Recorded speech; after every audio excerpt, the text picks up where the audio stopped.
The only actor that can really stop Israel is the United States. The United Nations for sure cannot. Israel does not trust the United Nations and doesn't listen to the United Nations.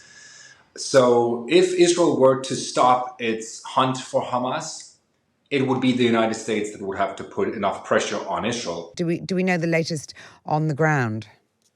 Well, we know that the fighting is ongoing, and Israel has said that it's not stopping its operation until it finds Hamas's infrastructure. It says it has already found weapons and it will release the evidence later, but it wants to get down to the tunnels. Israel believes that there's a big Hamas commander center under the hospital, and this is basically what they're trying to get into. But there's a lot of conflicting reporting happening here on what's actually happening on the ground. Some say that the fighting is inside the hospital. Others say that it's only outside. It's simply just another horrible dilemma to navigate in as a reporter. Indeed. I mean, I wanted to say, above that supposed Hamas nerve center are patients. And indeed, we're reading reports today about a mass grave for 200 patients already dug at Al-Shifa Hospital. Is there absolutely nothing that will get in the way of Israel wiping out Hamas? Because at the moment, obviously the reports around the world are pretty disturbing when it comes to, the babies dying, patients dying, mass graves, etc.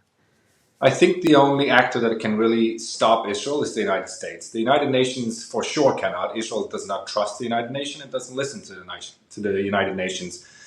So if Israel were to stop its hunt for Hamas, it would be the United States that would have to put enough pressure on Israel.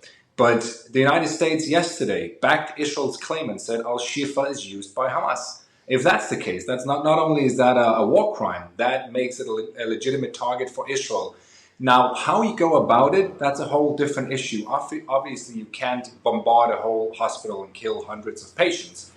That would be illegal. But Israel is now walking this fine line in international law and trying to hit Hamas as much as possible. But it's extremely difficult. It's a hospital that has turned into a war zone, basically. And if they're going to find these tunnels, that will, of course, back Israel's claim. But it's going to be incredibly difficult to get Hamas wiped out from these tunnels without it affecting people above the ground inside the hospital. And meanwhile, Gaza's two main telecommunications companies have warned of a complete telecom blackout in the coming hours. Do you know anything about that? Well, we know, first of all, that blackouts have happened throughout the past 5 weeks. Internet has been shut down for 24 hours, sometimes longer. Electricity is very, very scarce. What we do know is that fuel is now coming in. 24,000 liters of fuel have entered the Rafah border crossing, earmarked for the United Nations. Whether that's going to help somehow with restoring internet connectivity, I have no idea, really.